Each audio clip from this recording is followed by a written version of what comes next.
Hi guys, my name is Terry. In this video, I'm going to go through the additional mathematics for SPM Trial Paper 2021 or Johor Paper 2. Okay, the first question you're given a simultaneous equation. This is from Chapter 3, simultaneous system of equation. So here we're given two equations, 2p plus q equals 1, 2p squared plus q squared plus pq equals to 7. So what we have to do is to form two equation, take these two equations and solve them simultaneously. Yeah? So let's start off with the first equation here. You can either make P as a subject or Q as a subject. But in this case, it's actually easier to make Q as a subject because Q doesn't have any number in front. So we would have avoided fraction, right? So let's make Q as a subject. Q is now 1 minus 2P. Just bring the 2P to the right and call this equation 1. And this will be your equation number 2. So what I have to do is to sub equation 1 inside equation 2. By doing so, I will be able to get rid of Q. So you have your equation in terms of P. Okay. Now, after you substitute, we will have to expand this bracket. So we have 2P squared plus, let's expand A plus B squared. So this is 1, 2AB, 2 times 1 times minus 2P. So it's minus 4P. Minus 2, if I square it, you get 4 with the p squared. Now this p here, you need to expand it 1 by 1, multiply inside. This will give us p minus 2p squared. The result is 7. Now notice we can cancel 2p squared and 2p squared here, right? So you're left with 4p squared minus 3p. And I can bring the 7 over. 7 here, I bring to the left-hand side. You have 1 minus 7, which is negative 6 here. Now, in this question, we can't factorize this. And how do I know whether I can or cannot factorize? Usually, they will say, give your answer correct to 3 decimal places or even 4 significant figure. If they mention something like that, we know we definitely cannot factorize, right? So we have to use quadratic formula. Now, remember, quadratic formula is given by minus b plus minus square root b squared minus 4ac over 2. Yeah, this formula is given in exam. So here my b is negative 3. All right, so here we have solving for p, we're not solving for x. So I write minus 3 plus minus your b is negative 3.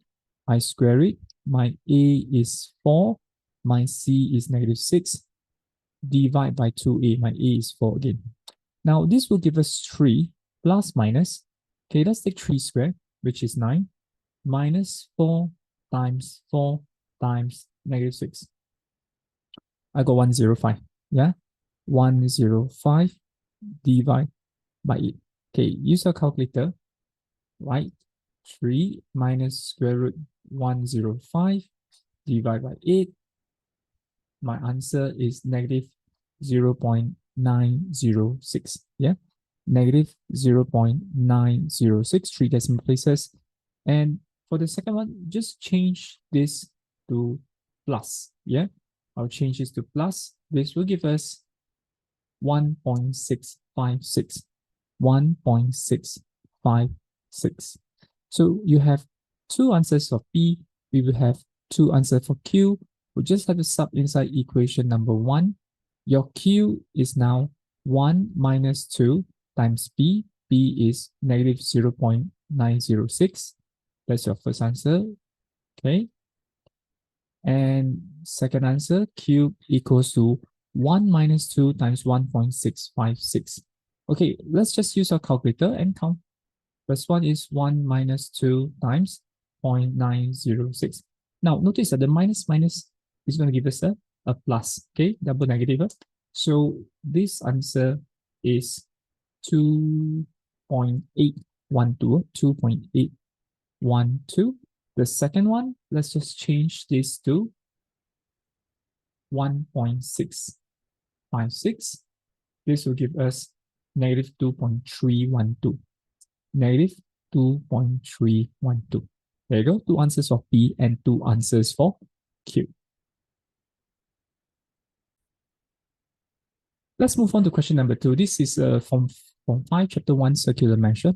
And I would say this question is actually quite easy because we don't have to use S equals R theta or A equals half R squared theta. This can be solved by using form 2 types of formula, which is circumference, C equals to 2 pi R, and area equals to pi R squared. So here we have two similar wing of a fan, OPQ, OTR, and OSR. There are 3 semicircles with diameter drawn. So find perimeter of the whole diagram. Okay, so what I want to see is that the first semicircle is, let's say, the biggest one, OPQ. You see this OPQ here? And this is so because they're identical. So this semicircle here plus this semicircle here, they are actually the same length. So if you want to find the length of the perimeter, we have to take these two and we add them up. Okay, let me write over here your first part. Remember, if you add these two semicircles add together is one circle, and the length of this is given by 2 pi r. But notice 8 plus 10, that means this semicircle here, it has a radius, or should I say diameter of 18. Yeah, let me write or draw nicely again. This, the diameter, maybe I should use a pink color, just same color, so it's easier for you to see. Yeah? Okay, same color here. This length from here to here is 18. If your diameter is 18, your radius is 9. So let me write here 2 pi times 9. Right? Then let's look at the second one. Second one, I'm going to use purple, which is the one with the diameter of 10. See this? Diameter of 10. 2 semicircles add together, you get one circle. Right? Let me draw like this. This one is 10. If your diameter is 10, your radius is 5. So we say 2 pi 5. Now we can even use pi d actually, because circumference, we can use 2 pi r or you can use pi d. So in this case, if you want to write pi times 18 and pi times 10, you can do that. It's even easier. Now the third one, maybe I use the green, this one. If in this case, the other one is already 10, this is 8. So that means your circumference, your radius here is, your diameter is 8, your radius should be 4. So we say 2 pi times 4. Then we add them up. This is 18 pi plus 10 pi plus 8 pi. So basically it's 18 times 2, 36 pi. Yeah. So I think this is a bit too easy for, Form 5 Add Maths. It would be probably a Form 2 level type of question, or Mod Maths type of question. Okay. All right. Area of the total area in terms of pipe. Okay, you can see from here that in order to find area of the first blade, maybe I will join this together, this one, join this together, join this together. We need to take this area here, the purple one, should I say the pink one, then we add the purple one, then we subtract the green one, right? So take these two, add together, minus, and then since you have double of this, right? You're adding this, subtracting this. Since you have double of this, we can just times 2, right? So half of a circle is given by half pi r squared. If it's a full circle, you just times 2, it's just pi r squared, right? So basically, we just use pi r squared. We take area of the first circle, yeah, because I'm taking this part and this part add together, plus the area of the second circle here, this one, plus together, and then you subtract the third circle, the smaller one, the green one here, right? You subtract this, okay? So it's just area, it's just pi, the first r is 9, you square it, you plus the second one, the second r is 5, you square it, you minus the third one, which is pi, your r is 4, you square it. So this is 81 pi plus 25 pi minus 16 pi. So I will take 25 minus 16, which is 9. 9 plus 81, 90 pi cm squared. All right. And you're supposed to leave your answer in terms of pi. I'll just leave it like that. Okay, the third question is from 4, chapter 5. geometric, we call it progression. It can be arithmetic, can be geometric. In this case, this is a geometric. Okay, so here you're given 25, 256x and 4096. They are part of a geometric progression. Sum of the first four term is 85. You're supposed to find common ratio and the first term. Well, actually, there are two ways to work out the first one. You know, a lot of people would tend to take T2 divide T1 equals T3 divide T2. And then they go and solve for x. I will take x squared equals 256 times 4096. Use your calculator. 256 times 4096, which gives us big number 1048576. 1048576. Yeah, big number. Then we take this number and we square root it. We get x. My x is 1024. But we haven't solved for r yet, right? So to find r, we take the second term x 1024 divide the earlier term 256. Now this is not necessarily the second term because it's part of the progression. It's just 3 consecutive terms. So we take 1024 divide by 256. I got r is 4. Okay, however, I want to say this is actually easier if because we know there are 3 consecutive terms, right? So from the first term to the second term, you multiply by r. The next, from x to the next term, you multiply by r. So that means that we can say that r squared is just 4096 over 256. Now, when you take 4096 divide 256, this is just 16, right? Square root 16, r is 4. So this is even easier because you don't really need to find the value x, yeah? Unless the question says find the value x, then I use the first method. I like to use the second method because it's a lot easier, don't have to find x. Okay, we're not done yet. We still need to find the value of your first term.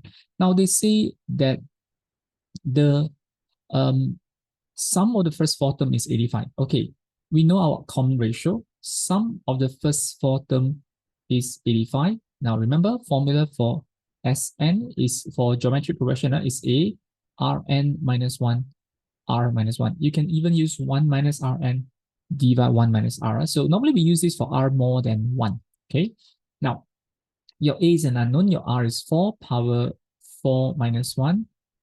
4 minus 1, this is 85.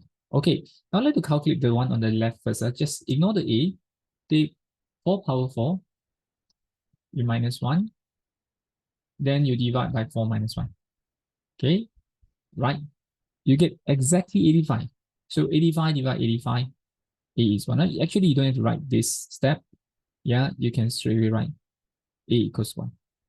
All right, b. The smallest value of n such that the n term exceeds 12,000. So my Tn is now greater than 12,000. Now remember, for geometric progression, your Tn is given by a, r, n minus 1. My a is 1 now. My r is 4, n minus 1. This is greater than 12,000. Now, every time you have inequality, and normally we have to use logarithm because we know 4 power anything is not going to give us this nice number, right? If you don't believe me, you can actually generate a table like this. You go to mode, you go to 7 for table, you put 4 power alpha x. Oh, we can start, you press equals, you can start from anywhere, let's say 1, and then we can end at 10. Let's say, I want to see what is the 4 power series, 4 power 1, 4 power 2, 4 power 3, we want to find what is the value. We press equals, step is 1 usually because the increment is, the power increased by 1. So the power for 4, it goes at 4, 16, 64. You see, it goes from 6 to 4, 6 to 4, 6 to 4. It always ends with 6 and 4. You will never get 12,000, right? In fact, I know my answer is going to be here, 7, because at 6 is less than 12,000. At 7 is going to be more than 12,000. We can always use this function in your calculator to double check your answer. So, but to show your working here, what I'll do is I will have to introduce log on both sides. By the way, 1 times 4 power n minus 1 is just 1, so we just ignore it. We just put a log, LG on both sides of the equation. Use the law logarithm, bring the power n minus 1 in front. All right, this is greater than LG 12,000. Now use your calculator here. Take LG 12,000. Let me clear this. Okay, log 12,000 divide by log 4. All right, I got 6.775. Okay, maybe I do slower. 6.775, you plus 1, 7.775. So my n should be 8. Yeah, my n should be 8. Okay, so the smallest value of n such that the n term exceeds 12,000 is 8. Okay, question number 4. This is from 4, chapter 7, coordinate geometry. Okay, so here we have a diagram that shows straight line RST, which intersect the x-axis, and the equation of straight line RST is -5 2x plus 12. So you're supposed to find equation of straight line perpendicular to RST passes through R. So the equation of that line should be here. Perpendicular to RST passes through R. Okay, we know when two lines are perpendicular, the gradient multiply together equals to -1. Actually, they don't even have to give us this equation because we don't need this equation to find the gradient because we are given 2 points here, but they already given us, so we can just use this. From this equation, you can see y equals to -5/2x plus 12. You can see that your gradient of this line or gradient of RST is -5/2.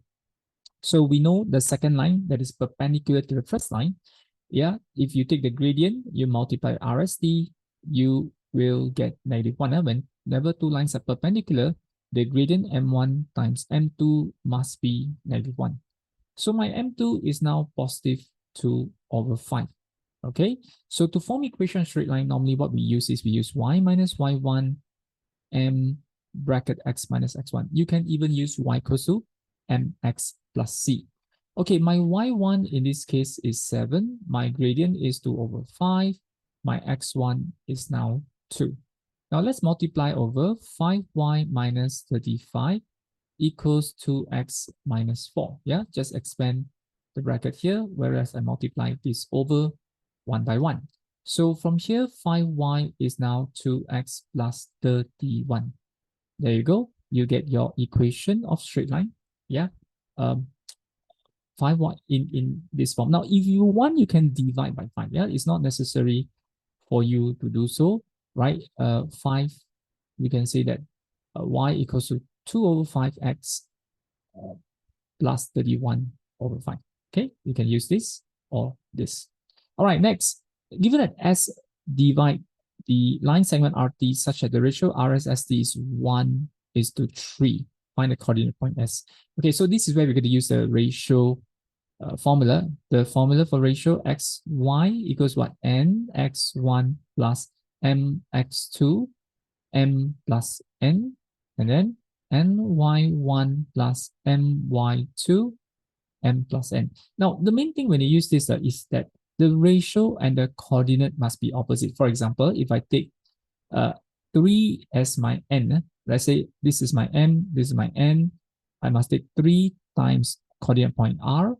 I must take s 1 here times coordinate point t. Yeah, the ratio and coordinate must be opposite.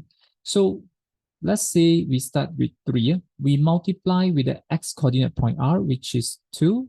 Then we take 1. You multiply the x coordinate point t, which is 6. My total ratio is 1 plus 3. Then you continue with, and again 3, multiply with the y coordinate point r, which is 7, plus 1, multiply with the y coordinate point t, -3, total ratio 1 plus 3. Now, in this case, we have 6 plus 6, which is 12. 12 divided by 4. Okay, let me write here. 12 divided by 4. The other one is 21 minus 3, which is 18. You divide by 4. Answer will be 3 and 9/2. 18 divided by 2 is 9/2. Okay, lastly, I define area of triangle ORT. Yeah, ORT is this one, the triangle here. So I'm finding this area. So this is where you have to use formula half x1, y1, x2, y2, x3, y3, repeat point number 1. So this is the formula to find area triangle. Yeah, for coordinate geometry. Now we call it the shoestring method or the erase method. Okay, so let's start off by taking O first, 0, 0. R is 2, 7. T is 6 minus 3. And repeat the first one, 0, 0. Okay, so let's multiply downwards. This is 0. This is minus 6. This is 0. Then you multiply upwards. When you multiply upwards this way, it's actually we call a determinant of a matrix. It's a 2 by 4 matrix, right? We multiply this 0. This is 42. Last one is 0. Actually, the 0 you don't have to write, so I just write minus 42 here. All right. Okay, so minus 48, minus 6 minus 42 is minus 48. We take the positive value only. Now, do you know that when we choose the coordinate in a clockwise direction, yeah, if you go clockwise, you're going to get a negative value. If we choose in an anti-clockwise direction, we will get a positive value, yeah, inside here. This color, the determinant, determinant here can be positive, can be negative, but since area is always positive, so we take half of 48, which is 24 square unit, take the positive value only. Okay, question number 5. So this is Form 5, Chapter 6, Trigonometric function. So the first part is sketch a graph, okay, for y first tangent x over 2 plus 3. Okay, we know tangent x over 2 means you have half of a complete cycle from 0 to 360. Okay, for those who are not sure, let me just do a rough sketch for tangent. The basic tangent graph looks like this. It goes up all the way to infinity. It has 4 segment or 4 stroke, if you like, 1, 2, 3, 4, representing 4 different quadrants. And tangent has an asymptote. The asymptote is a line that divides the curve such that they discontinue here. So this is 2 pi, this is pi. But this is the basic tangent graph. I'm not drawing this. I'm drawing tangent x over 2. Now, tangent x over 2 means we draw only half of it. By the way, we can also use the idea of period. For tangent, your period is every pi. That means the graph repeats itself every pi. So yeah, the first part, like that. It repeats itself, or should I draw like this? This is one period. Okay. It repeats itself again here. Every pi. But the moment you halve it, your period is now half. Your period is now double actually. So we put a pi divided by your b. Your b is half here. So your period is 2 pi. That means in this case, your graph will reach here. Yeah. Then it will only repeat itself every 2 pi. Yeah. Or we can say we draw half of a complete cycle every 2 pi. Now, one complete cycle has 4 quadrants. 1, 2, 3, 4. Yeah. This is 1, 2, 3, 4. One complete cycle. This is only half of a complete cycle. Okay. We don't draw a full complete cycle. Okay. The next part is we have a plus 3 here. Plus 3 means I have to shift the graph up by 3. Okay, so I'm going to sketch over here, make it a bit bigger, right? I'm shifting the graph up by 3. I draw this dotted line here. This is, okay, I probably need to draw a little bit higher. So let's say 3 here. Okay. This is 3. All right. This is your 0. So we only draw your asymptote here. Okay. We only draw this way up, this way up. Yeah. Okay, this part here, maybe I close it a little bit. Yeah, this is your y, this is your x, this is your pi, this is your 2 pi, and my y equals to tangent x over 2 plus 3. Yeah, my graph is done. Okay, so first part, no problem. Second part, hence using the same axis, okay, sketch a suitable graph for this equation. 2 sine x minus tangent x over 2 plus 1. Yeah. Okay, they should say sketch a suitable graph to solve this equation. To solve this equation. Okay, so this equation is 2 sine x, this part B here, minus tangent x over 2 plus 1 equals 0. So number one, what I need to do is I need to rearrange this equation such that one side equals to the first graph, then I have to, the second one will equals to the second graph. Okay, so we're going to determine what is the equation of the second graph. So let me bring this over. All right, I want to make my tangent positive. So this is 2 sine x plus 1 equals positive tangent x over 2. Now, the problem is I have a plus 3 at the back. So I must plus 3 on the left and plus 3 on the right. So when you add 3 to the left, you have sine 2 sine x plus 4 equals to tangent x over 2 plus 3. So the graph that I have to draw is 2 sine x plus 4. Okay, you already know the basic sine graph looks like this is up and down, 0 to 2 pi. Yeah, this is the basic y equals to sine x. The moment you add a 2 in front, what happened is, this one amplitude is 1. Okay, when you add a 2 in front, your amplitude is now 2. So the graph goes a bit higher, maximum 2, minimum -2, right? Now, what happened if you plus 4? When you plus 4, you're shifting the graph up by 4. So I'm going to draw over here. I'm going to use blue color here. This is 4. All right, so I draw a dotted line. And we are going to shift it up by 4, right? So starting from 4, my maximum, okay, maybe 5 is here, 6 is here, because my amplitude is now 2. Now maybe I have to go down here. This is 2, this is 1. We know this graph will have to go up and down like this, right? But your maximum is now 6. Okay, another thing is I need to add in maybe here, pi over 2, 3 pi over 2, because in this case, you're drawing one full cycle, which consists of 4 parts. All right, to make your graph a bit more balanced, I would suggest you plot all the points like this. All right, so it goes like this, back up here. So the graph will go up, down, down, and up. Looks like a nice graph, okay? Now, so this is my graph of y equals to 2 sine x plus 4. All right, then we're going to state the number of solution to this equation, right? This is a pretty standard exam question, okay? Now, the number of solution is the number of intersection.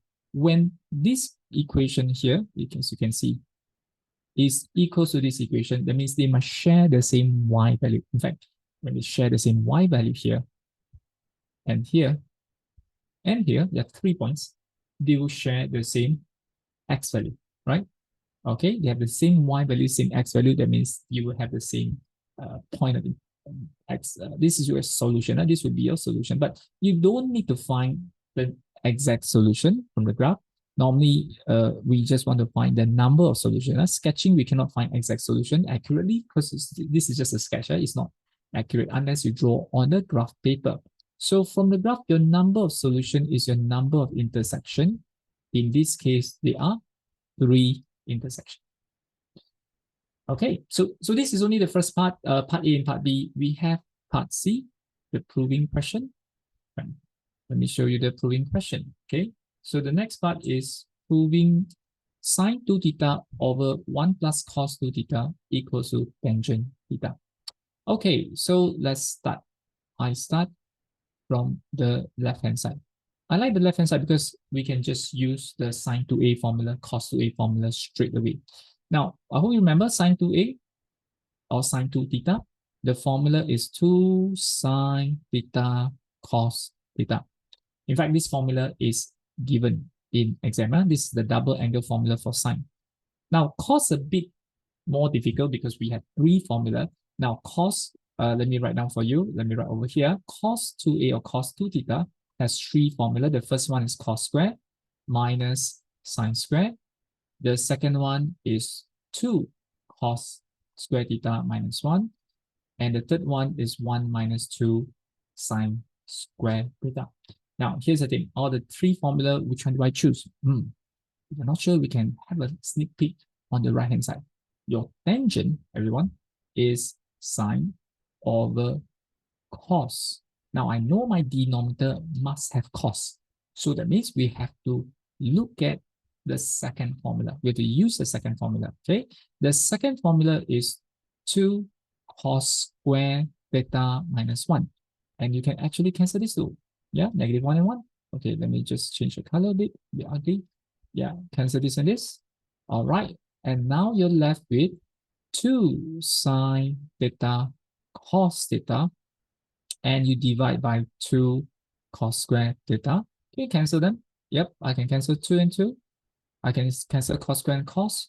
Now I'm left with sine over cos. And we know sine divided by cos equals to tangent. And this is the same as your right-hand side. Yeah, you don't want to show this, yeah? You want to, no, you don't want people to know that you're copying the right-hand side, yeah, or you're looking at the right-hand side, yeah? So you destroy the evidence, okay? Close it, okay? Now, all right, so I've got my left-hand side equals right-hand side. There you go. That is how you prove this trigo identity. Okay, question number 6 is Form 4, Chapter 2, Quadratic Function. So here, y equals to, straight line y equals to 30 touches this curve at one point. If k equals to 10, so say the equation x is a symmetry, hence sketch the graph. Okay, actually they gave us k equals to 10. So I think number one, we should just write fx equals negative x squared plus your k is 10 x plus h.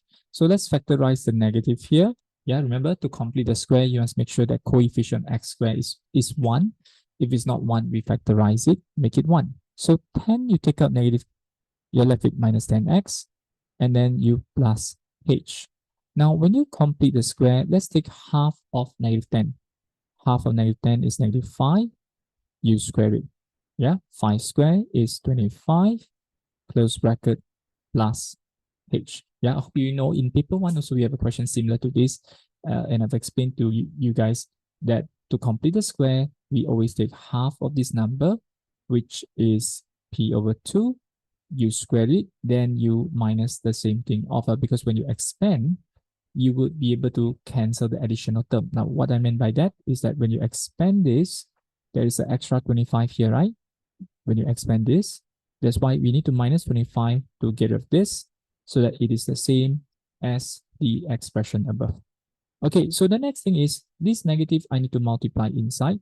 So it's minus x minus 5 squared plus 25 plus h.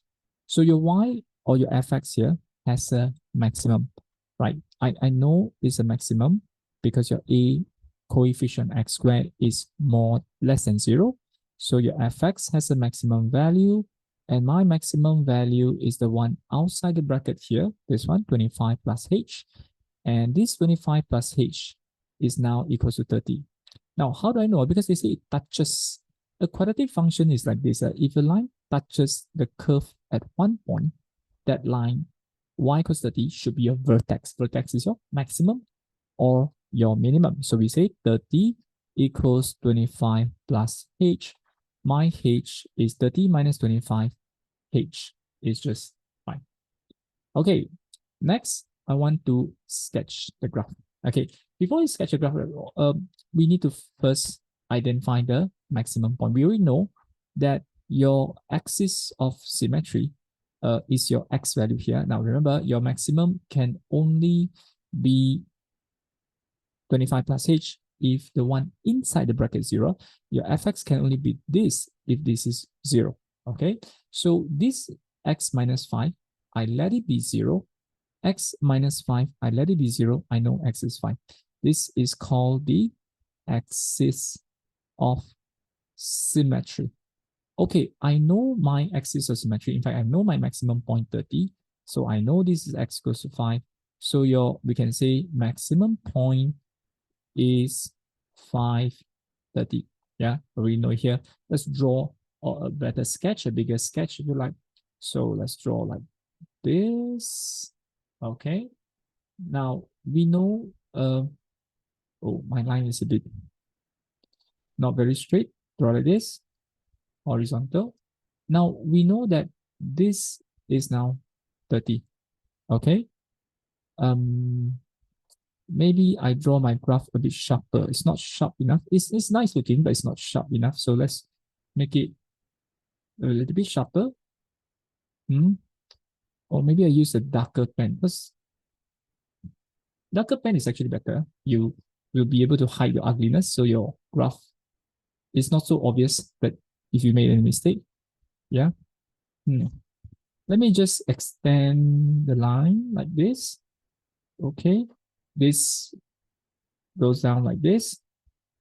All right. My line not very straight, but it's okay. Yeah. So this is your y, this is your x, this is 0, this is your maximum 30, and it happens when x is 5. Okay. Now you may say, how do I know that it would cut here and not below, let's say, the x-axis? Well, I can see from my original function here, my h is now 5, right? So this h is my c value. It is now your y-intercept, right? So we can write 5. Now, if you want to show your working, we can write this. Let me do the calculation here. Now that fx equals to negative x squared plus 10x plus h. Yeah, h is 5. At x-axis, y-axis, x is 0. I sub x equals 0. My y is just 5. Okay. Well, actually, whenever you sketch a graph, we should show the x-intercept. Yeah, in this case, your x-intercept is not a nice number.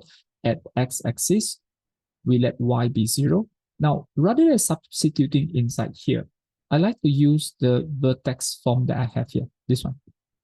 Yeah. Okay, maybe I rewrite first. My fx is now negative x minus 5 squared. Since I know my maximum is 30, I put 30 here because h is now 5. Yeah, 25 plus 5, 25 plus 5 is 30. Yeah, so I just put 30 here. Now at y-axis, x is 0, but at x-axis, your y or your fx is 0. Okay, so I'm going to bring this over. X minus 5 squared is now 30. I'm going to square root my 30. Now, you can change to decimal. I think I'll just leave it in root form. So x is 5 plus minus 30. So 5 is your axis of symmetry here. So when you plus 30, you're taking this one on the right. Yeah, this is 5 plus 30. If you minus 30, it goes to the left. 5 minus 30, right? Now you can change to decimal, but I think it's not necessary. We'll leave it like this. There you go. That is your graph of function. All right. Well, this question has a second part, part B. A quadratic function fx equals negative 3x minus 1 over 3 squared plus 4 over 3 can be expressed in this form. Yeah. And we're supposed to find value of a, b, p, and q. Okay, so this is called the vertex form. This one, we call this an intercept form. Okay, the problem is there's a outside. Yeah. All right, I will start off by expanding this bracket negative 3. Expand it first. This is x squared minus 2ab, 2 times x times minus 1 over 3. So it's minus 2 over 3x. 1 over 3 squared is 1 over 9. Then you plus with 4 over 3. Step 1, expand the bracket. Step 2, multiply the negative 3 inside. So it's plus 2x minus 1 over 3. And minus 3, when you multiply with 1 over 9, you get negative 1 over 3 and 9. 3 cancel, left with negative 1, 3. You plus 4 over 3. You should get negative 3x squared plus 2x plus 1. Now, here's the thing. You need to factorize in this form, but a lot of us find it a bit hard to factorize if the coefficient of x squared is negative. So we'll take out the negative first, make this positive, minus 3x squared minus 2x minus 1. Let us factorize this, okay? What is the factor of 3? First, we must take 3 times 1, which is 3. Factor of 3, 3, and 1 to give us 2. So I'm going to put a 3x here. I'm going to put a 3x here, 1 and 1, because one of them must give us 3, another must give us 1. To get -2, the bigger number 3 is minus, smaller number 1 is plus. Well, we can actually factorize already. However, since the question say must factorize in this form, they can see there's a x minus b, x minus q. That means I cannot leave this as 3. So I would have to factorize the 3 from here. When you take out 3 from here, this is now 1. This is now 1 over 3 and x minus 1. Now, another thing is that they say A, P, Q are constant when P is greater than Q. And notice they're all minus, x minus B, x minus Q. So I know I have to put the minus 1 in front. The second one, I have to put the minus 1 over 3 at the back. Why do I do that? Because P is bigger than Q. P is positive 1. Q is negative 1 over 3. I need to change this. This is a minus. You see that? So, well, with that, we know our A value. My A is -3. My P is 1. My Q is -1 over 3. All right. Okay, question number 7. This is Form 5, Chapter 2, Differentiation. Okay, let me start from here. First part. Given a gradient function of a curve is 8 minus x cubed and has a turning point at b3, find the value of b. Okay, gradient function is your dy dx. My dy dx is 8 minus x power 3. At the turning point, your x is now p, the gradient is now 0. Remember, turning point can be maximum, can be minimum, can even be point of inflection, right? So at all these points, your gradient is 0. So 8 minus x cubed is 0. X cubed, okay, sorry, I can start in my x with p. So this is p. P power 3 is now 8. Cube root of 8, p is just 2. All right, first part, done. Second part, determine whether the turning point is a maximum or a minimum point. Now, we know at maximum point, or d2y dx squared, maximum point, let me write here, d2y dx squared is less than 0. At the minimum point, d2y dx squared is more than 0. So let's do second order differentiation. Yeah, that means I take my dy dx here, I differentiate one more time. So when you differentiate 8, you get 0. When you differentiate x cubed, bring the 3 down, copy x, reduce the power by 1, 2. Then we substitute your x value inside. Your x is p, which is 2. My d2y dx squared is -3. Put 2 inside, you square it, you get -12. And this is less than 0. So if it's less than 0, we know it's a maximum point. Okay. All right. Then the next one. Well, the next one has nothing to do, part B has nothing to do with part A actually. Given that this curve, yeah, 3x, y equals 3x squared plus 4x minus 2 passes through this point, find equation of tangent at this point. So we know to find equation tangent, first we differentiate dy dx, 6x plus 4. We find out the gradient of tangent. When x is -1, your dy dx is 6 times -1 plus 4, which gives us -2. To find equation tangent, remember we can use y minus y1 and x minus x1. Remember, when you differentiate a function and you sub the x value, it represents the gradient of tangent. Since it passes through this point, we can form the equation tangent by using y minus y1. My gradient tangent is -2. x1 is -1. I write +1. Let us just expand this bracket. Then bring the 3 to the right. I bring the 3 to the right hand side. My y is now minus 2x plus 1. There you go. That is your equation of tangent. Okay, this is question number 8. It is Form 4, Chapter 6, Linear Law. So we have a table that shows values of two variables, x and y, obtained from an experiment. They're related by this equation, y equals b over wx squared, where p and w are constant. So we're supposed to build a table, all right, and use a graph paper to plot log 10 y versus x squared. Okay, so I'm going to draw my table here, x squared, and this is log 10 y, so it's LGY. Now look at the x value, they are 1, 2, 2.5, 3, 3.54. Now we can do it mentally here. 1 squared is 1, 2 squared is 4, 2.5 squared is 6.25, all right, 3 squared is 9, 3.5 squared is 12.25. Okay, if you are not sure, just use your calculator, square it. There you go. This is 12.25. And lastly, 4 squared is 16. Now then, let's move on to your y value. We need to take the logarithm of all these values. First one is log 2.51, which gives us 0.40. Now, if you want to cut short again, you don't want to like round off mentally, right? You can actually use your calculator, shift mode, and go to number 6, fix. We fix the decimal point as 2. So yeah, straight away, we use 0.40. Yeah, because we cannot read more than that. 2 decimal point is more than enough. Yeah, but you don't have to do more. Log 4.78, this will give us 0.68, right?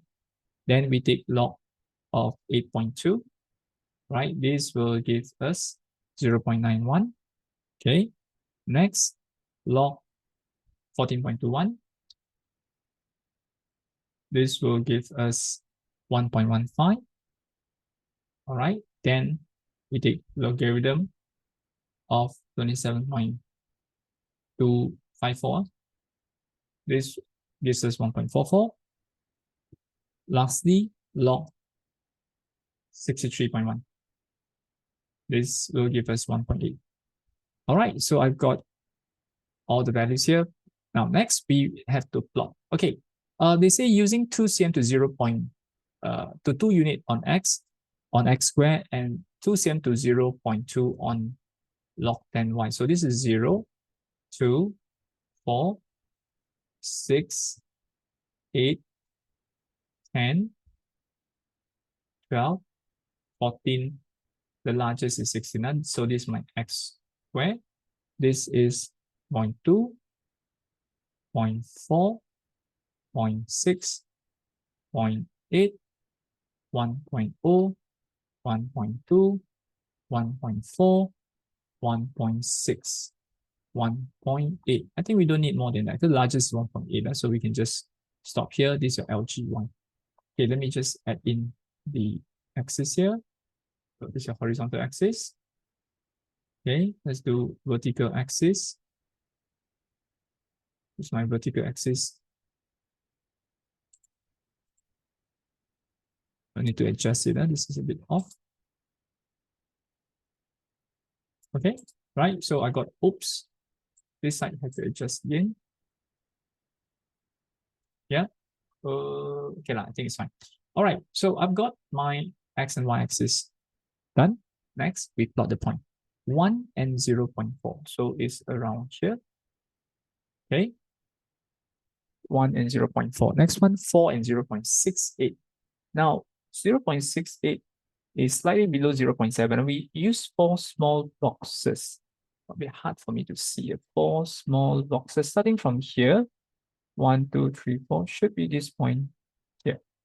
Okay, next we take 6.25 and 0.91. Now I read 6.25. I can read 6.2, right? Or 6.3. This is 6.2. One small box. This is 6.4. 6.3 is in between. But I think we read 6.2 is good enough. And 0.91. Now, 91 is a bit hard because it's in between. 0.9 is 5 boxes. If it's in between, you can read 5.5. Okay, let me just zoom in a bit. 5.5. That means this is the point here. All right. Okay, next we'll take 9 and 1.15. 9 and 1.15. 1.1 is here, 1.15 is in between. All right. Okay, maybe I draw a nicer looking one. Yeah. Okay, next is 12.25 and 1.44. Oh, I can't read 12.25. I can read 12.2 or 12.3. Yeah, 12.2 will be here.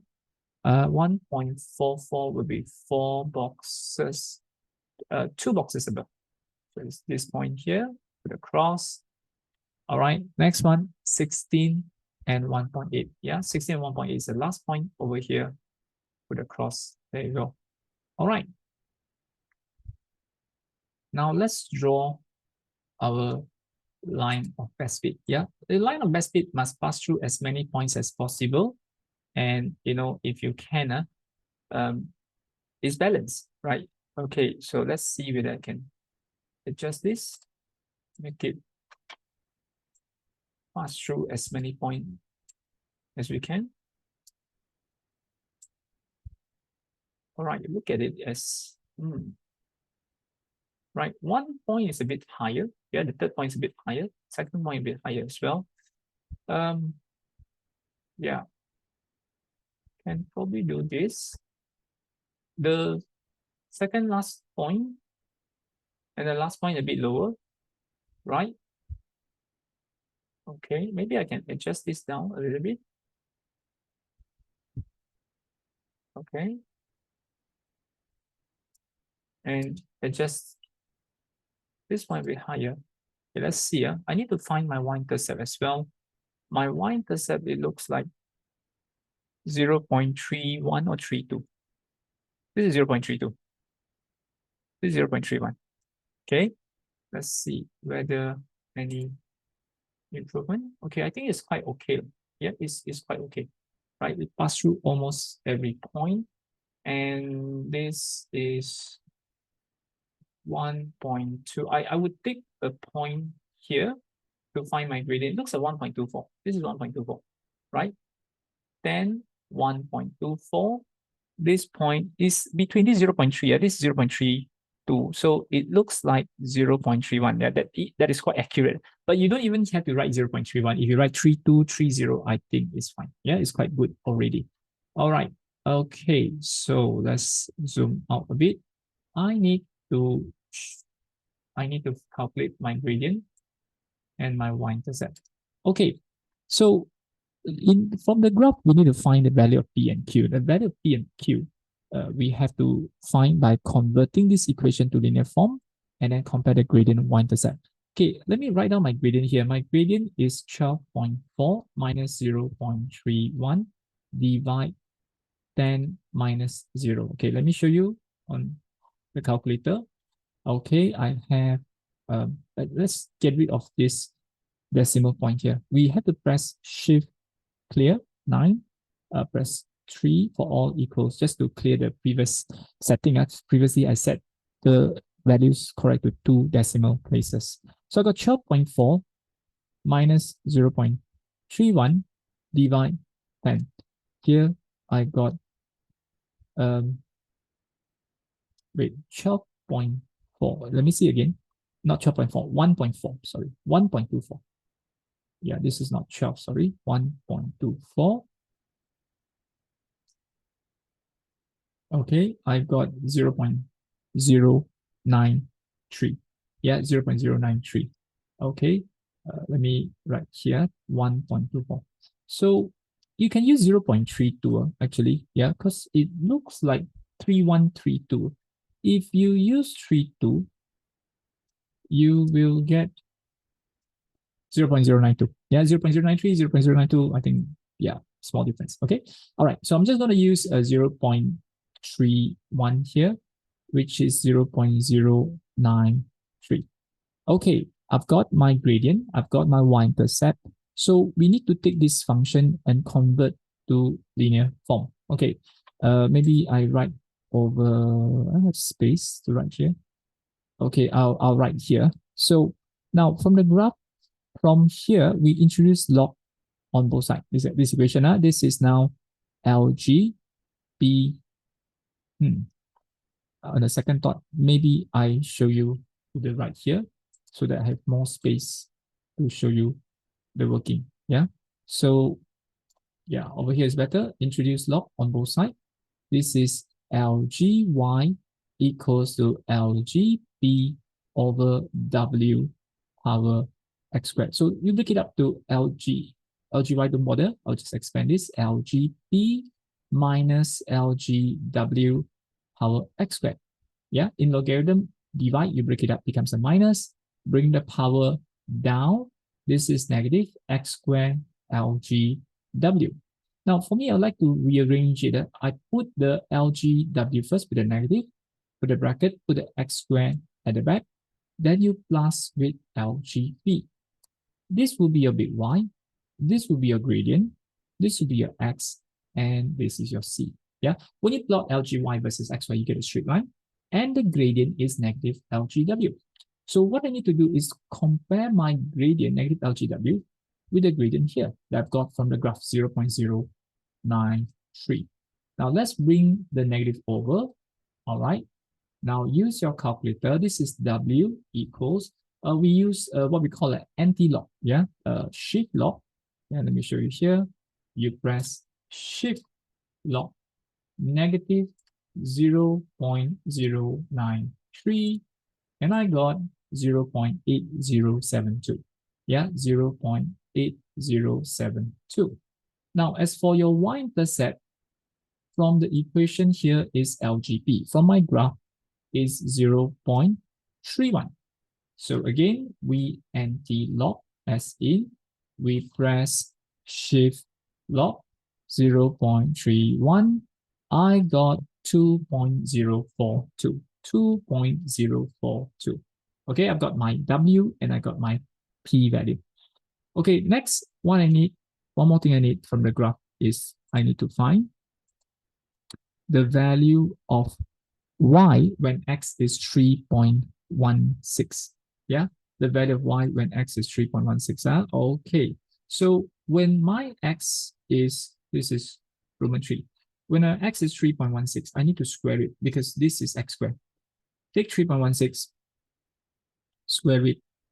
I got 9.99. Yeah, 9.99. I think you can just say 10. 9.99, or you just round to 10. Okay, so because I can't read 9.99, right? So this is 10. Move it up. Actually, I got my answer here because I used 5 boxes, right? Just so you know, guys, in case you don't know, you've watched the previous other videos, I always use 5 horizontal boxes. Why? Any number divided 5 is a terminating decimal. Yeah, some people, they use all 16 boxes or all 15 or 10, right? Or 12 or 13 or 14. Sometimes you get a recurring decimal. The decimal go on and on. So I prefer not to do that. I will use this. But I wouldn't use one small box because it's not accurate, right? You want to use as big as possible, but not to be too kiasu and take the entire graph paper, because that sometimes, like I say, you don't get a nice decimal point, you get a recurring decimal. All right, so that's why so happens I use 10 here. This is 12.4, and from the graph I also get my LGY to be 1.24. Sorry, I keep saying 12.4 is not 12.4, is 1.24. Yeah, so use your calculator, shift log 1.24, and I got 17.38. Yeah, 17.38. There you go. That is your answer. Okay, question number 9. So this is your Form 5, Chapter 5, Probability Distribution. So first part, discrete random variable. So here they give us a probability distribution for discrete random variable. Your X can take any 4 value, 1, 2, 3, 4. And the formula is given, Px equals to R equals to M, R plus 1 square for each value R. So find the value of M. Okay, interesting. We need to take this value and sub in, put in the table. Okay, maybe I show you one by one. Px equals to 1. Or if your R is 1, first value here, I can sub inside here is M, 1 plus 1 square. 1 plus 1 is 2, 2 square is 4. This is for M. When X equals to 2, we put 2 inside, 2 plus 1. You square it, 2 plus 1 is 3, 3 squared is 9. This is 9M. When x equals to 3, this is m, 3 plus 1. You square it, 3 plus 1 is 4, 4 squared is 16, 16m. When x equals to 4, you put 4 inside. So this is 4 plus 1, which is 5. 5 squared is 25, 25m. So I got a table. I've got all these things already. I just had to put in a table, right? Okay, like this. So my x is now r. The probability is x equals to r. Now we can take 4 values out. 1, 2, 3, and 4. So for 1, your x is 4. Your x is 1, your probability is 4m. For 2, this is 9m. For 3, this is 16m. For 4, this is 25m. Okay, so we build a table first. And from there, to find the value of m, we know that sum of probability is now 1. Yeah, sum of probability is now 1. So we add up. This will give us 4 plus 9. I'll do 4 plus 16 is 20. 20 plus 25 is 45. 45 plus 9, 54. So 54, m is now 1. M is 1 over 54. Okay. Now, next part, they say draw the graph for a binomial, a probability distribution for x. Okay, so actually, I believe they should say sketch, not draw, because if you draw, we have to use a graph paper. For this test paper, this exam paper, the graph paper is not provided, right? So we should probably sketch and not draw, all right? Yeah, remember, sketch, we can sketch on any foolscap paper or any empty space that you have. Draw, we have to use a graph paper.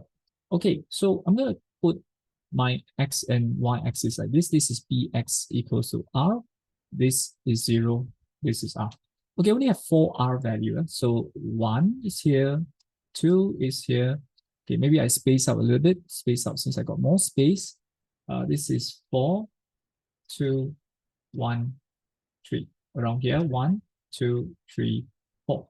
Now, my largest value, since this is m is 1 over 54. So this is the first one with 4 over 54, 9 over 54, 16 over 54, 25 over 54.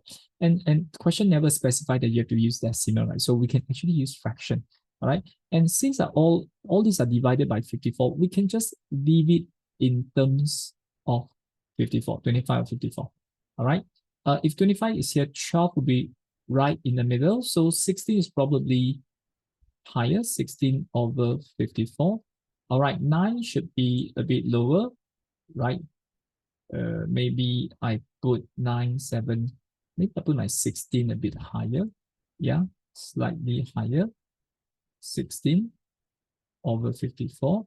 And then 9, I think I can put here. Yeah, 9 over 54. And then 4 should be slightly lower here.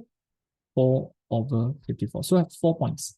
The first one is x, okay, here. Second one here. Third here. And the fourth over here. So I better use a straight line. Yeah. Don't want my line to be slanted like this. So just adjust it. Okay, this is the first point, first line. All right. Second point, second line, I go from here to here. Let's adjust it. Vertical line. Okay, a bit lower here. All right. My line not very straight. Third is here.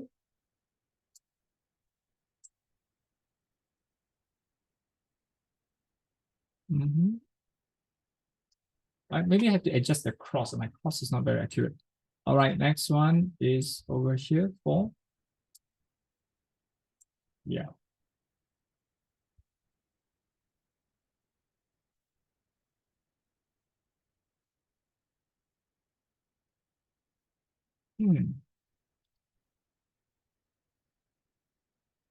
Doesn't look too good. It's okay lah. I think I'll just leave this out. Okay, put a cross here, put a cross here. Take this away. Oops. Accident. Take this away. All right. Okay, there you go. That is your probability distribution, the graph of probability distribution of X. Okay, so this is only the first part. This is the discrete random variable.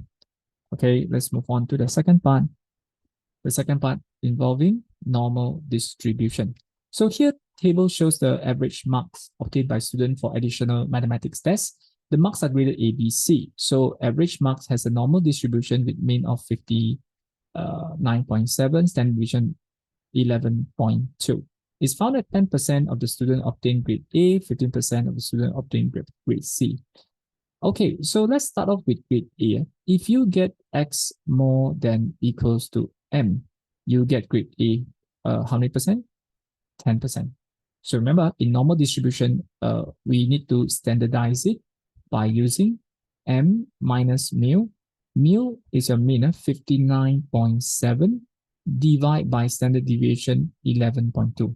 By the way, in normal distribution, there is no difference between less equals and greater equals and greater than. It's the same, so we don't have to write that out. It doesn't matter. Okay, next, I'll do a rough sketch. I know the graph looks something like this. Okay, that means the top 10% will get grade A.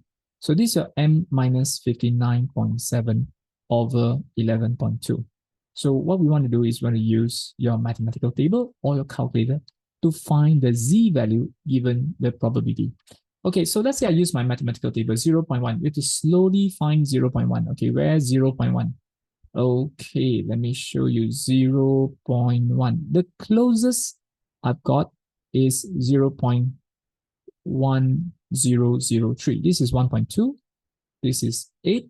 So we need to subtract. Remember, this is subtract. You have 0.1003. You need to subtract 3 from the last digit. Now, the problem is I don't have 3 from the last digit. I either subtract 2 or I subtract 4, right? So let's say you subtract 2. If you subtract 2 over here, you will not get you will not get exactly 1000, you get 1001.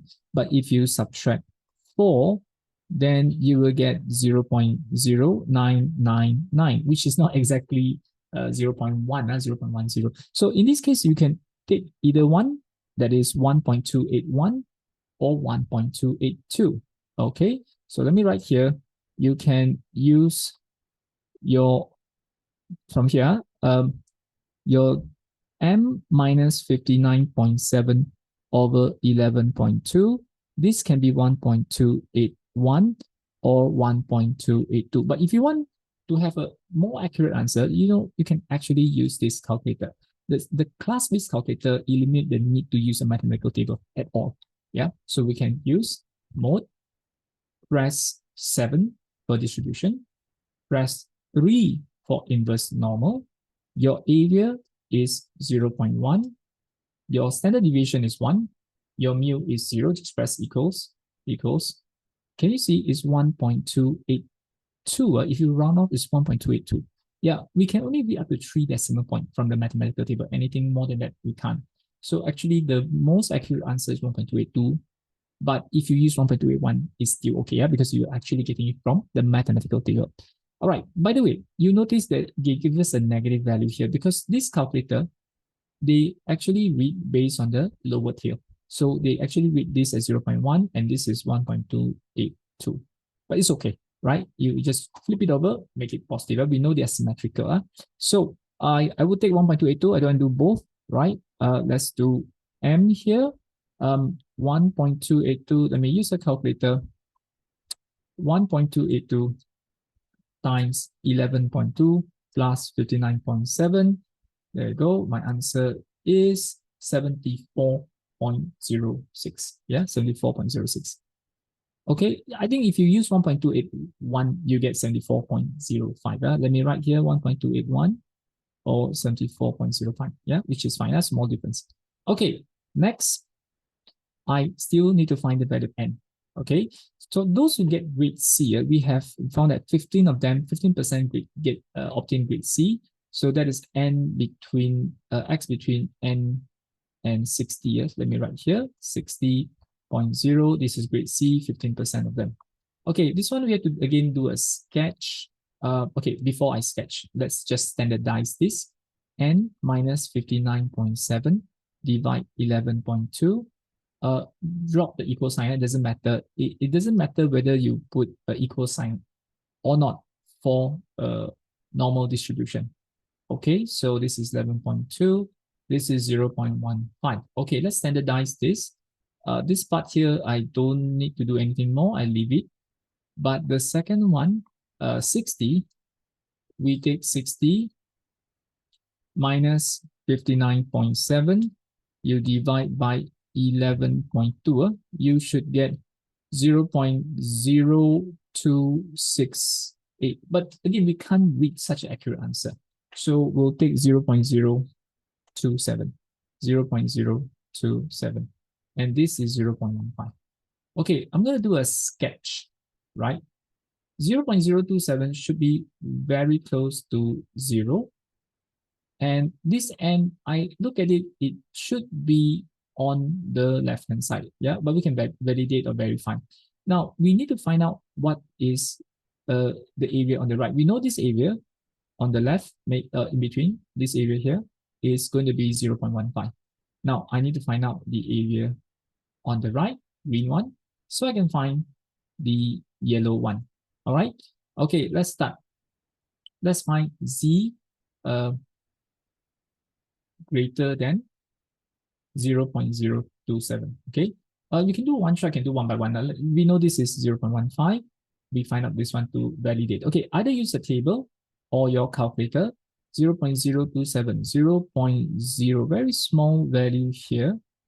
0.02 is here, 7 is here. So you have to subtract 28. So you take 0.4928, 4920.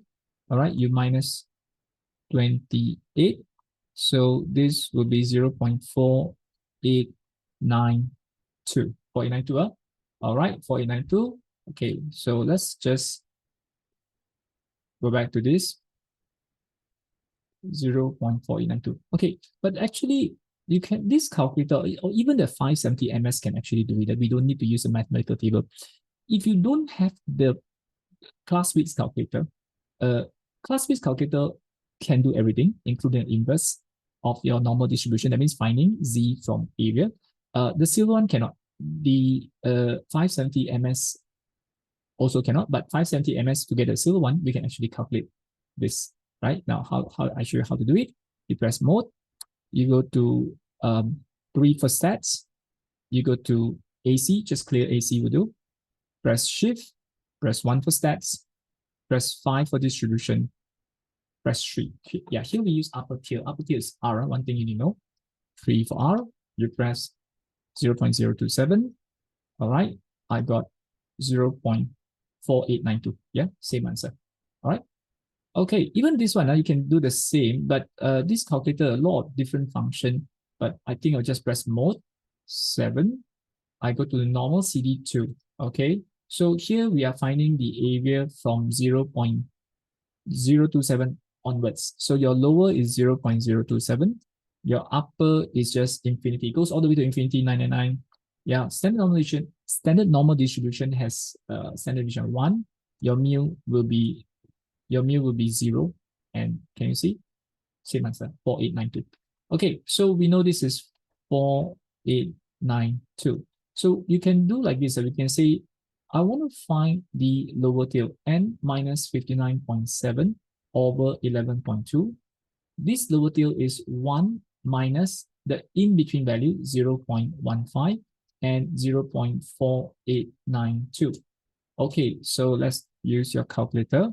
All right, I just changed back to normal mode. 1 minus 0.15 minus 0.4892. This gives us 3608, 0.3608. Now again, I have to use the inverse norm, 3608. All right, 3608, if I use the mathematical table, 3608, where is it?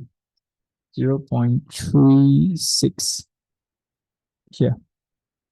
I want 3608, but I have 3632. So to get 3608, I must subtract 24. So I need to look 24. I don't have 24. I got 26. I got 26 and 22. So it's either 0.356 or 0.357. Again, in between 356, 357.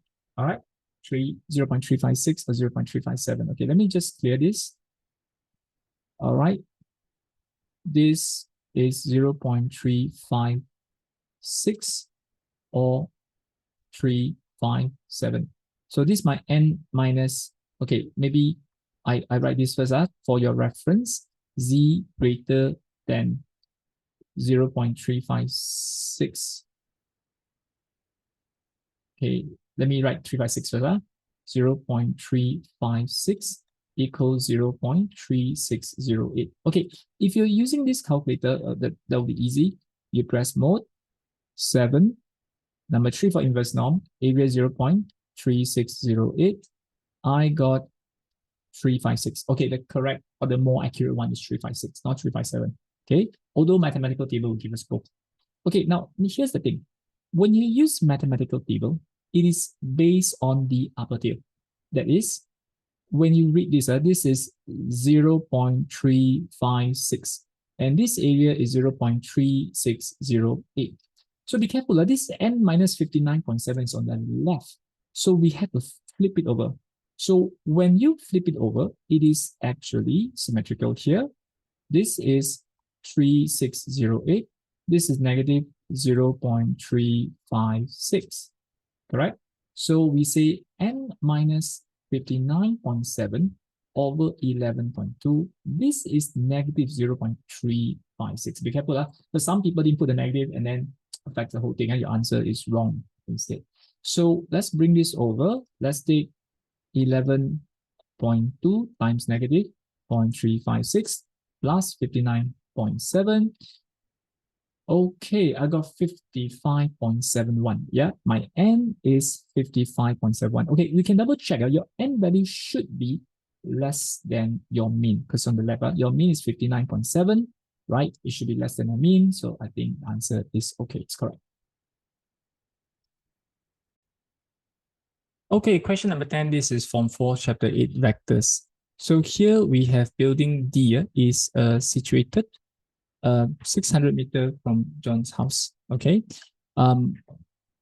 O is a building, John's house O, and building E situated 900 meters from John's house in the direction of OD. So building A, 450 from John's house, maybe 900 meters. So maybe I label everything. The first part, right? D is 600 meter. Let me write 600 meter here. All right. Okay. Building E, 900 meter. So if this is 600, that is 900. So that would be 300, right? Okay. Building A is 450 from here, 450. And next, 450 John's house. Building B is 900 meters from A. 900 meters from A. Okay. In the direction of OA, building DCB, they are straight line. Distance from B from C is 5 times B from D. Okay, first I label everything first. Okay, now then they say using vector U to represent 100 meters in the direction of OE.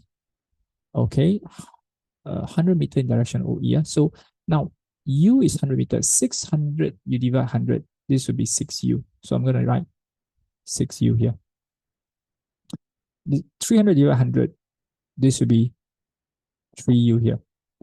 And then they say V to represent 150 in the direction of OB. So we take 450 divided 150. You should get 3. So this is 3V.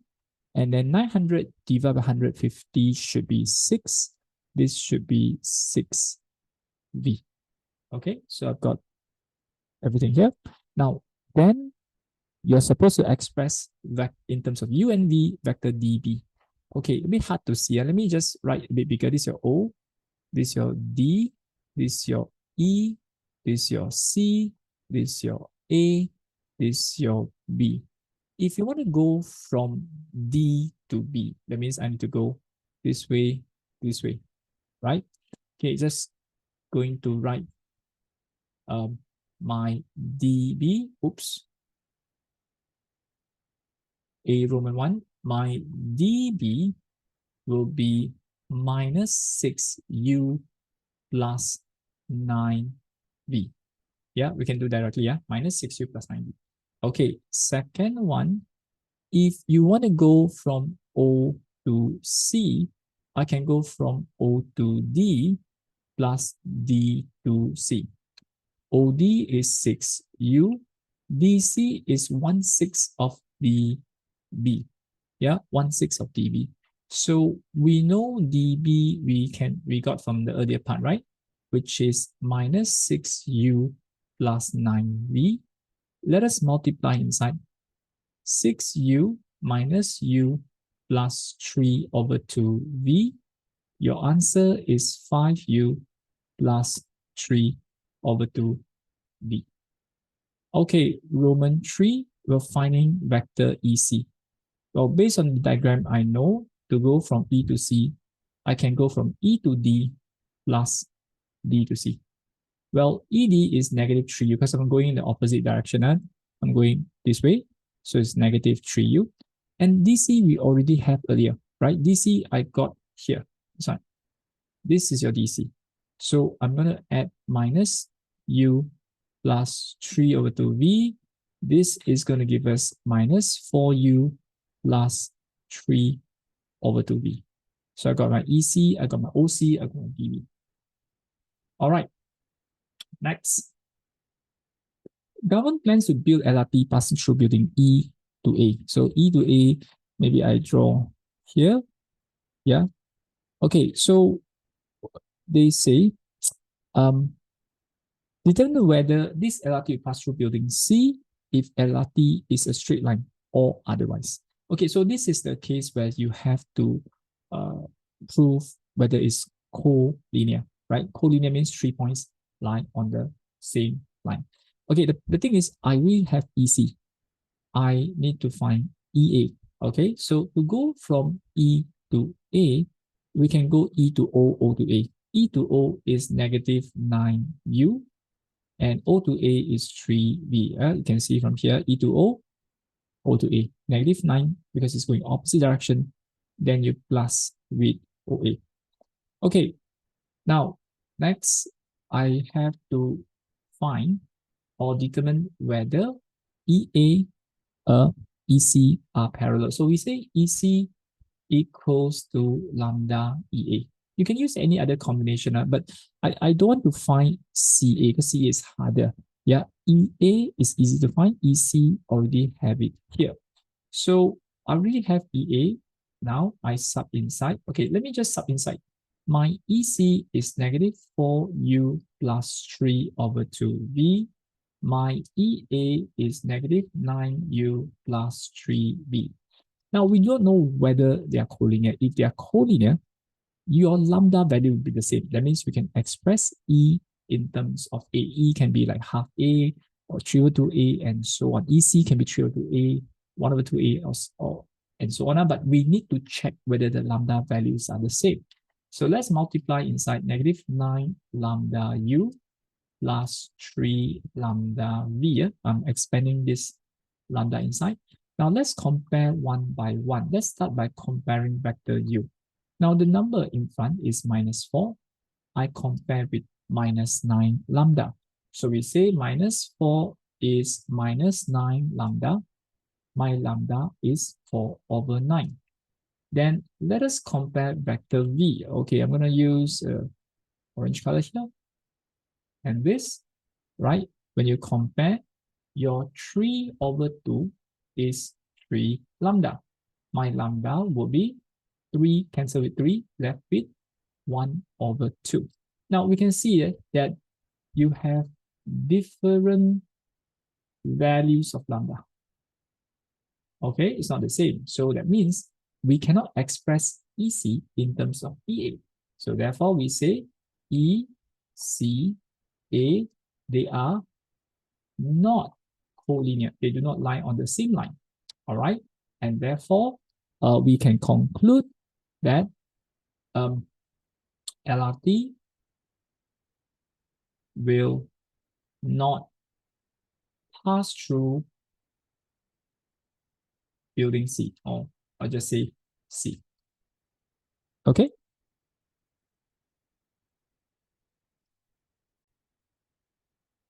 Okay, question number 11. So here we have a graph that shows a curve y equals 4 minus x squared intersect line y equals 2x plus 4 at 0.04 and minus 2, 0. So this is already given.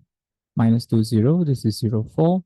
All right. So you're supposed to calculate the area of the shaded region. Now this is from 5 chapter 3 integration. So to find area shaded region, you can see the bigger one is a curve here. When you integrate this curve, right, you're actually getting this area. You subtract the area of triangle to get the shaded region. So let's start off by writing integration of minus 2 to 0. Your function y is 4 minus x squared. Remember, when you integrate y dx, we are actually integrating or finding the area underneath the curve y. Then you have to subtract area triangle. Now you can see the length from here to here is 2, and your height is 4 over here. So we take half times base times height. So when you integrate 4, you get 4x, integrate x squared. Remember, when you integrate the general term, we increase the power by 1, 3, divide by 3, minus 2 to 0. This is just 4. Now let us sub 0 inside. This would be 0. Let us sub minus 2 inside, minus 8. This is minus 8 over 3. Now, if you want, I can show you one extra step. It looks like this. This is 4 times minus 2 cubed over 3 minus 4. Okay, this will give us a positive 8. 8 minus 8 over 3. Can't do mentally, you can use a calculator. 8 minus 8 over 3, which is 24 minus 8, 16 over 3. Yeah? Okay, let me write here. 16 over 3 minus 4. This will be 16 minus 4. 16 minus 12. 3 times 4 is 12. 16 minus 12 is 4. 4 over 3, or 1 over 3 square units. Now again, you can use a calculator to actually validate that. You can integrate 4 minus alpha x squared. Lower limit is minus 2. Upper limit is 0. There you go. 16 over 3. So I know 16 over 3 is correct. You just minus 4. You get 4 over 3, or 1 over 3. Okay. You can write 4 over 3. You can write 4 over 3 or 1 over 3. Both are also correct. Now, I like to write as mixed number because mixed number actually, for me, it tells us the area more accurately. Yeah? When it comes to mensuration, like volume, area, if you can write in mixed number, is actually better. But it's not wrong if you write in improper fraction. Okay, next one. Volume generated when, in terms of pi, this is pi, when the region is rotated 360 about the y-axis. So when you rotate 360 about y-axis, the shape that you're getting is this. Okay, maybe I put it a bit more color to it. This one, it looks like this. All right. And when you take this straight line and you rotate it, you're actually getting a cone, right? So what we have here is a integration of this minus a cone. Now this cone has radius of 2, height of 4. But when I rotate about the y-axis, remember, you're integrating respect to y now. So the formula for volume is pi x squared dy. If you're integrating respect to x, or you're rotating with respect to x, is y squared dx. This is x squared dy. Lower limit is 0. Upper limit is 4. Okay, so my volume will be integrate pi x squared dy. Now the problem is, well, this is y equals to 4 minus x squared. I need to make x squared as a subject. So let's rearrange it. Bring the x squared to the left. Bring the y to the right. So it's pi 4 minus y dy. Lower limit is 0. Upper limit is 4. Then you minus volume of cone. Now this cone here has volume of 1 over 3 pi r squared h. Well, your radius, okay, let me put the pi first here. My radius is 2, height is 4. Okay, now I'm going to use composite function. You can integrate one by one, but I like composite function. For me, it's easier. We'll copy this as a bracket, increase the power by 1, divide by the increased power, differentiate inside the bracket. If you have -1, negative y, when you differentiate, is -1. Copy 0 to 4. This would be 4 square is 2 square is 4. 4 times 4 is 16. 16 over 3 pi. Now let's take out the -2 here. Substitute 4 inside. It looks like this: 4 minus 4, which gives us 0, and 4 minus 0. Yeah, this is 0 here. This is going to give us 16. 4 square is 16 here. 16, there's a negative. Divided by 2 is 8. So you have 8 pi, right? You need to minus 16 over 3 pi. 8 times 3 is 24. 24 minus 16 is 8. So it's 8 over 3, or 2 over 3 pi unit cube. Now again, we can use a calculator to validate, especially the first one, integrate 4 minus alpha x. Okay, my lower limit is 0, upper limit is 4. There you go. I got 8. Yeah, this answer 8 pi. Right, just add a pi next to it. And then you minus 16 over 3, 8 over 3, 2 over 3. Yeah? 2 over 3. Okay, not difficult. Okay, question number 12. This is from for chapter 10, index number. So the table 12 shows prices and price indices for 4 ingredients, KLMN, used in making a particular kind of bread. So this is the pie chart, shows the ratio of the ingredient used. Now you can see from the pie chart, right? If L is 100, 120, 80, I think I can just calculate my K. My K will be 360 minus 100 minus 120 minus 80. Yeah? It's going to give us 60. Yeah. So this angle is 60. I will need this angle later. Now, first we find P, Q, and R. So P represent the price index for ingredient K. So for K, right, your P is 2 ringgit. Divide 160 times 100. You can use your calculator. 2 ringgit divide 160 times 100. It gives us 125. Yeah. So this is 125. Okay, for L, look at L to find Q. Q divide 4 ringgit times 100 equals 120. 4 times 120 divide 100. Basically, 4 times 1.2 is 4 ringgit 80 cents. Now, you don't have to put RM because this is already in RM. Then let's look at N to find R. So I take 160 divided by R times 100 equals to 80. 160 times 80 times 100 is 1 ringgit 60 cents times 100 is 160 divided by 80. That will be, bring the R up. Your R is 2 ringgit. You can write 2 or you can write 2.00. Okay, next, calculate the composite index for the cost of making a bread for 2016 based on 2003. So current base year is 2013, current year 2016. Okay, whether you want to write this or not, up to you. This is just a notation. Some teachers will write 16/13, current / base year. You can even write 13/16. It's the same. Okay, let's take the index multiplied with the weightage. The problem is, where do you find weightage? Well, the weightage is given in the form of your pie chart, the angle. Okay, by the way, your P is 125. Let me write this down. Let me add in the angle here. My angle will be, maybe I write my angle here easier. Okay, K is 60, L is 100, M is 120, N is 80. Now notice all these are divisible by 20. So when I divide by 20, K 60 divided by 20 is 3, 100 divided by 20 is 5, 120 divided by 20 is 6, 80 divided by 20 is 4. So this represents your weightage.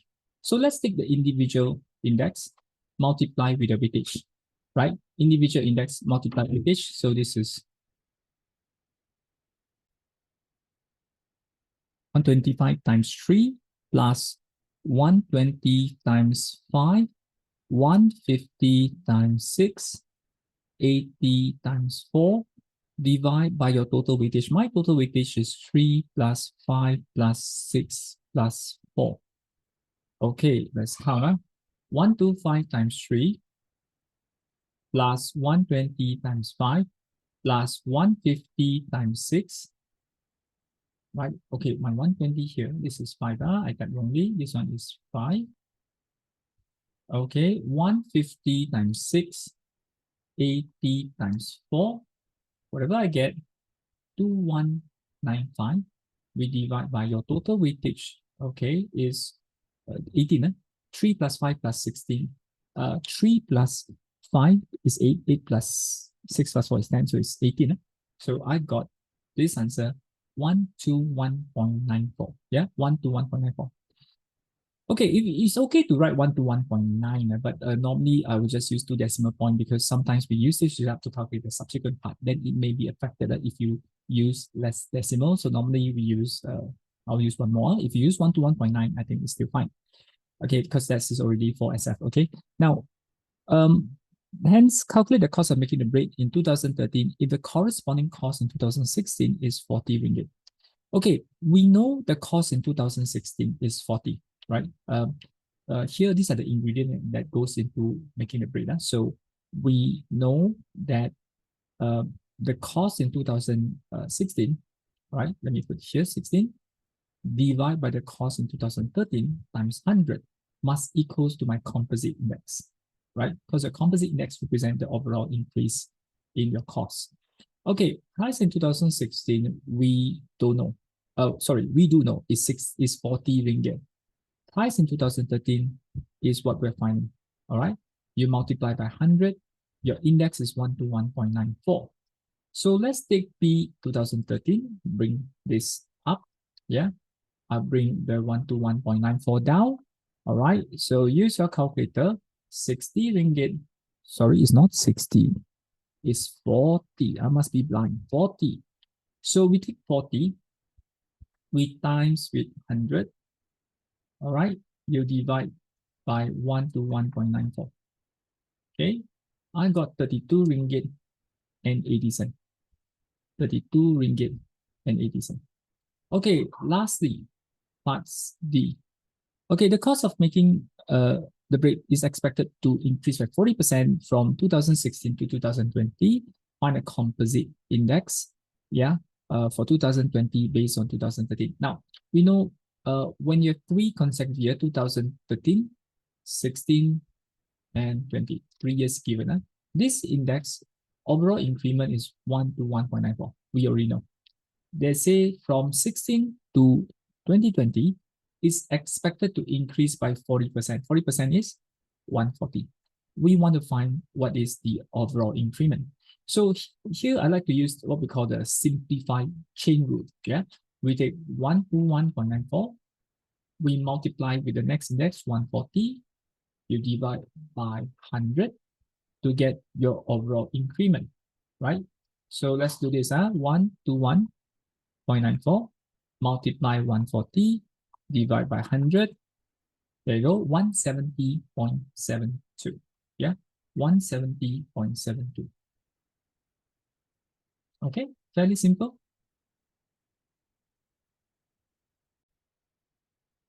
Okay, question number 13. This is from 5, chapter 8, Kinematics of Linear Motion. So here the diagram shows the motions of 2 particles A and B, which start from fixed point O and P respectively, such that OP is 10. The velocities are given. Velocity of A, VA is 40 minus 7, VB is 6 minus 2T. Okay, you're finding the distance between the 2 particles, but A is instantaneous rest. Then you're finding the time when the distance is maximum and the time and displacement when they meet. Now, here's the thing. If I were to do one by one, I'll do it probably differently versus if I do after I read the whole question. So once I read the whole question, I can see that we need to find the distance between the 2 particles. See, distance between 2 particles, distance between 2 particles, distance displacement when they meet. So that means what we need is to form an equation that relates the distance between 2 of them. So it's easier. If you do one by one, if let's say you do a displacement for A, then displacement for B, then you have to do extra work for part B. Okay, so the first thing first, I have velocity function for A. To find the displacement function for A, right, we need to integrate 4t minus 7. Okay, let me integrate this. This will be t squared. 4 divided by 2 is 2, minus 7t plus c. Okay, now here's the thing. When you start the clock, where is A? A is at point O. So we let O as a starting point. So we say when t is 0, displacement of A is 0, your C is 0. So the displacement function for A is given by this. Okay, I also need to find displacement function for B because you're finding the distance between them, right? Velocity function for B is given. We integrate 6 minus 2t dt. So here we will have 6t. When you integrate this, is t squared divided by 2. The 2 cancel with 2. You're left with minus t squared. And then you have a c. Okay, now, but when we start the clock, where's the displacement of B? Remember, O is your reference point. When you start the clock, B is 10 meters away, 10 meters to the right of point O. So your displacement for B is 10. When you sub inside 10 here, your T with 0 and 0 here, your C is now 10. So your displacement function for B is 6t minus t squared plus 10. Yeah? Okay, because we want to find the distance between two of them, so let us take x as the distance between them. And here I use SB minus SA, right? You can use SA minus SB, but your answer, everything will be the other way around, be negative of the other. So since maybe, let's say after a few seconds, B is here, A is here, this is your SB, this is your SA, this is the difference x, which is SB minus SA, right? Okay, so we know that displacement of B is 6t minus t squared plus 10. Displacement for A is now 2t squared minus 7t. Okay, so what I do is put them together, right? Maybe I write 10 first. 6t minus 70, so is plus 70. You get 13t. Minus 1 minus 2 is minus 3t squared. So there you go. You got your displacement. Your x. X will be the distance between two particles. All right. We want to find the distance when A is at instantaneous rest. Now, A is at instantaneous rest when your velocity 4t minus 7 is 0. So find t. Bring 7 over, divide by 4. So take this and sub inside your x. Your x will be 10 plus 13, 7 over 4, minus 3, 7 over 4 squared. Okay, this is how I'll calculate. I'll calculate 7 over 4. I press equals. You can write 1.75 if you want. I take 10 plus 13, use the answer button, minus 3 answer squared. So I don't have to type in too many times. Okay, so this is 23, 16, 9 over 16. Yeah, distance between them is 23, 9 over 16 meters. You can change the decimal, but I think I like mixed number. Yeah, easier to write. We don't have to round off. Okay, 23, 9 over 16. Okay, I've got my part A done. They're very long. Okay, part B, I want to find the time when the distance between the two particles is maximum. You see, now if once you read part B, you understand why I do this in the first place. Because some of you may go and calculate displacement for A, then you sub in t equals to 7.4. Then you calculate displacement for B, then you sub in t equals to 3.4. Then we find the distance between them. Yeah, you can do that. But since I will need this formula or this relation between them, actually to be exact, is this one, this formula here, because I've already gotten this, right? X in terms of t, where x represents the distance between the two particles.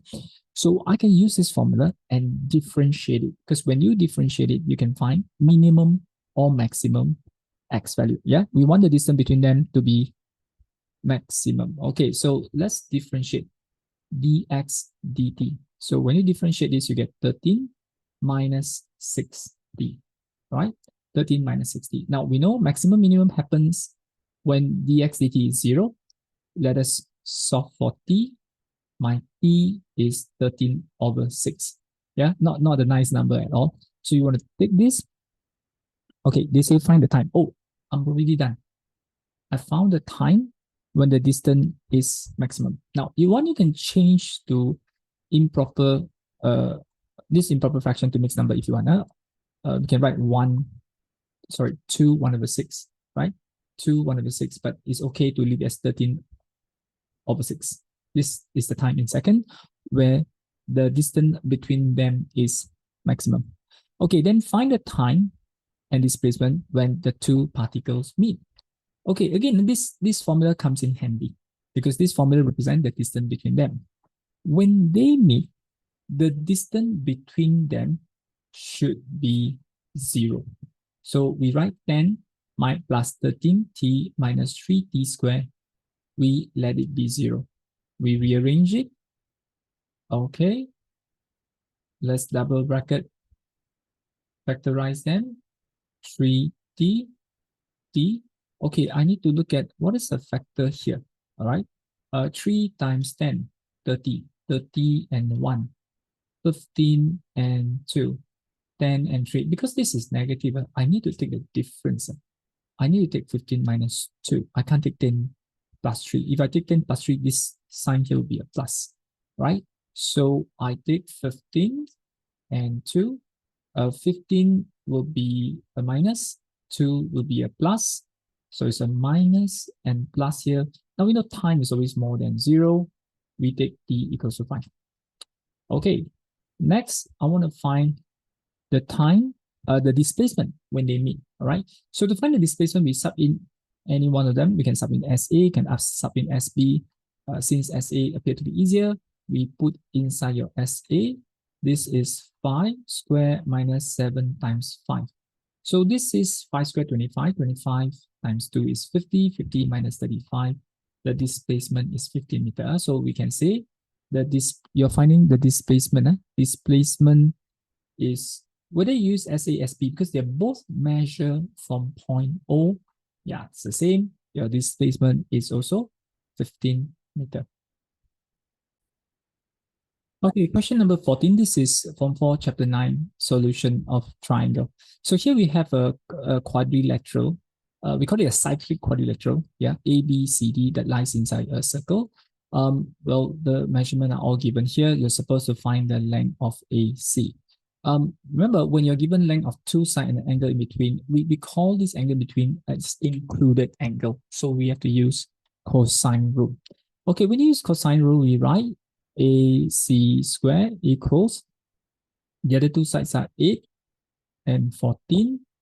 You minus 2 times 8 times 14. You take cos of the angle in between, 73. Okay, so let me calculate here.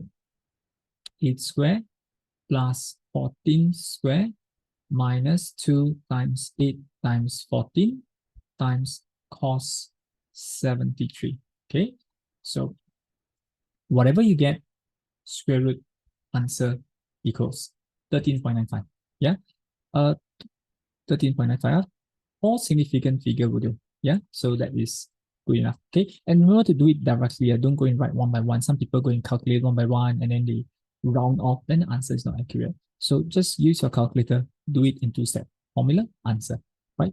Okay, next, find angle CAD. Well, CAD is this angle, but we cannot find CAD first because we need more information. We know if this is a cyclic quadrilateral, the opposite angle here, maybe I label here, should be 180 minus 73. Yeah? This is 107. Okay, we need this angle first. Yeah, maybe I write down for you.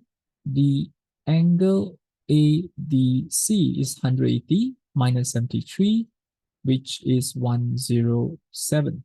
Now, if I know this is 107, okay, picture this, this is a triangle. This is 107. We know this is 13.95. This is your AC, right? I need to find angle CAD, but I can't find CAD directly because I don't know the length of BC. But I do know the length of AD, so we can find ACD first. So let's find angle ACD. Sine angle ACD. Now we use sine rule here because we have a pair of angles and corresponding side. Angle, side, angle, side. Yeah. So whenever you have a pair, angle, side, we can use sine rule. Now the angle that you're finding here is ACD. The corresponding side is 4. Then you take sine 107. The opposite side or the corresponding side is 13.95. Okay, use your calculator. Sine 13.95. 107. 107. You divide by 13.95. You multiply by 4. Okay. Now, whatever you get, please don't round off. Don't write this down. Just straight away use your calculator. Shift, sign, answer equals 15.91. Yeah. Angle ACB is 15.91. Okay, once you know this is 15.91, I can find angle CAD now. Your angle CAD is therefore 180 minus 107 minus 15.91. Okay, just use your calculator. 180 minus 107, 15.91. There you go. 57.09. Yeah, 57.09. Okay, I've got this angle. Next, calculate the area of ABC. Okay, it's quite simple actually because we already know the length of two sides, 14 and 8, right? We know 8 and 14. We know the angle in between, right? We can use half AB sine C. Yeah, area of triangle, half AB sine 73. Just use your calculator. Let me key in half times 8 times 14 sine 73. Okay, I got 53.55. 53.55. Okay, so once you know this area, we want to find the shortest distance from B to line AC. They already shown you in the diagram here, the dotted line here. Now, we just use another way to calculate area, which is half times base times height.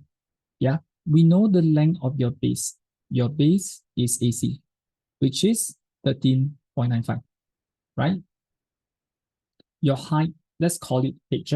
The shortest distance is your perpendicular distance. Shortest distance between a point and the line is the perpendicular distance, and this is 53.55. Okay, let's use the calculator. 53.55 times 2 divide 13.95. I got 7.677. Yeah, 7.677. Okay, there you go. That is your perpendicular distance. Okay, simple. All right, this is the last question from this paper. All right, it is from 5, chapter 7, linear programming. So here we have a company that sells two types of health product A and B. The selling price of product A is 120, product B is 40 ringgit. So a promoter Shenli sells export to product A, what about the product B? In a month, should be given commission at 10% of the total sales if she can achieve the following target. Yeah, this one looks like a passive question I've seen. Okay, number of product B sold cannot be less than 40. Okay, the first inequality we can form, product B is Y, cannot be less than 40, so it's greater equals to 40. Okay, next one, the total number of products sold is at least 80 bottle. Total, we can say X plus Y, at least 80. Yeah, greater equals 80. Number 3, the minimum sales are 4,800. So your sales should be 120 for product A. If you sell one of it, you get 120 times 1. If you sell 2, 120 times 2. If you sell X, 120 times X. For product B is 40 ringgit. So if you sell Y of it is 40 times Y. That represents your total sales. And your minimum total sales must be 4,800. So when you say minimum, you got to write greater equals Yeah, greater equals to 4008. Okay, actually we can stop here, but I like to take this and simplify this because when it comes to drawing graph, it's easier if you use a smaller value. So here I will divide by 40. I know 3x plus y greater equals 1, 2, 0, 120. Okay, now I now have to draw the graph. They say use 2 cm to 20 bottles on both axes. So shade the region. Okay, so let's draw 20 bottles. 0, 20, 40, 60, 80, 100, 120. Okay, I'm not sure whether we should go more than that. It's a very small graph actually. Next one will be 20, 40, 60, 80, 100, 120. All right. You want to do a bit higher, so can, but I don't think we need to go anything more than that. So even this 120, I think is sufficient. Okay, so let me just draw this axis, move it up. Okay, adjust this over here. Okay, let's do y-axis. Your y-axis starts from here. Yeah, if you need to go any higher, yeah, we can still adjust it later on. Okay, there you go. Okay, before you draw the graph, right, I like to use a table of values, right? A table of values is helpful. But the first graph, y greater equals to 40, we don't need a table of values. Y equals 40, greater equals 40 is just a horizontal line that passes through 40. Your y is 40. So let me just label here. This is y equals 40 here.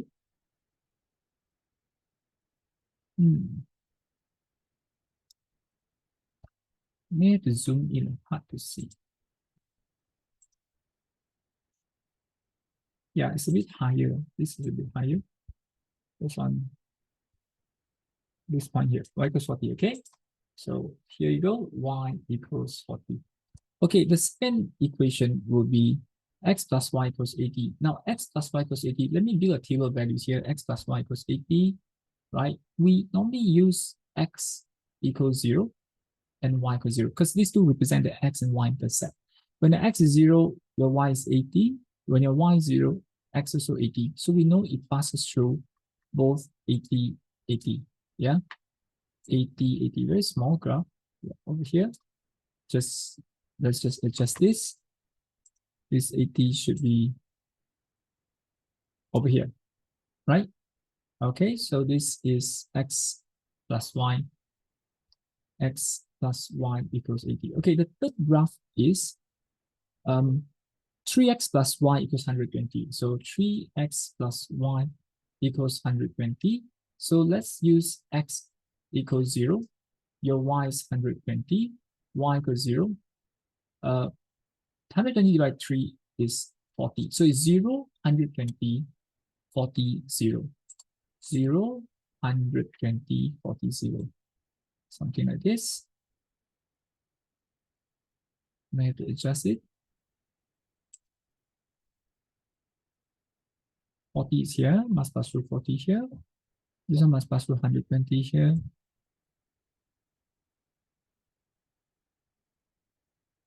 There you go. All right. Now let's shade the region. Okay, there are three inequality here. The first one, okay, I'm going to do light shading first. All right, then later we shade the whole thing. So number one, it must be, Number one, it must be greater equals to 40. So the region should be above here. Okay, I know it should be above here. Okay, number two, x plus y greater equals 80. So I know it must be above this line. Now it could be here. It could be here, right? We don't know. Okay, just leave it out first. All right, so I think it is likely to be over here. Okay, third one, 3x plus y greater than 120. So it's above this line. So you notice in this case, it's an open-ended region, not like the normal graph that we draw. Normal graph we draw, it is a closed region. This is an open-ended region. So let me just shade the whole thing. Ooh, look at that. Use green color. So this is your region of visible solution. Go. right? Nice looking graph. I hope it looks nice to you. All right, okay. Now, next, I need to, normally we use the label, symbol R to label the region, okay? All right, next, we have to answer the question from next part. Huh? So they say, find the minimum product A and B. So if the number of product B sold is thrice product A, that means 3 times. B is 3 times of A. So B is 3 times of A means we have to say Y equals to 3x. Okay, maybe I work out here. This one. B is 3 times of A. So Y is 3 times of X. So maybe we use the table values again. Let X be 0, Y equals 0. Maybe take another value. X equals to, let's say, 40. Y will be 120. You can use any point. So 0, 0, 40, 120. So let's draw a straight line. 0, 0, 40, 120. So I'm going to use a blue color pen just to differentiate this because this is the graph for the later part. This is the graph for the later part. 0, 0, 40, 120. 40, 120 is over here. So make sure it passes through here, 40, 120. So let me adjust it.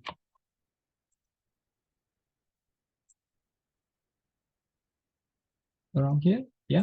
So this is Y equals 3x. Okay, now we want the minimum. Okay, read the question. They say, find the minimum number of product A and B if the number of product B is 3 times product A. So it must be, number 1, on this line. Number 2, it must be inside the region. So I can't take this point because this point is outside the region. You take a point inside the region at the same time on the line Y equals 3x. So, and you want the minimum. So the smallest is this point. It happens when your X is 20, your Y is 60. Yeah, when X is 20, your Y is 60. So we say the minimum from the graph, your Y minimum number of product A and B, your X minimum will be 20. Yeah. Y minimum should be 60. Okay. Next one. Determine the minimum amount commission received by Shen Li if she's able to sell 30 product A. Okay, where's 30 here? Okay, use, I might just use black color. 30 is over here, right? 30 product A. What is the minimum of Y? If you move this across, I think you get 50. Yeah, exactly in the middle. This is 50. Let me zoom in a bit hard to see. It is exactly 50. So here, yeah, it's 50 because it's on this line. When your X is 30, your Y is 80 minus 30, which is 50 here. All right, we want to find the commission. Now, the commission function is your objective function, which actually we got it earlier from here. This is your commission. And previously, your commission has a minimum of 480. Sorry, this is your total sales, not your commission, total sales, okay? But the minimum should be 480.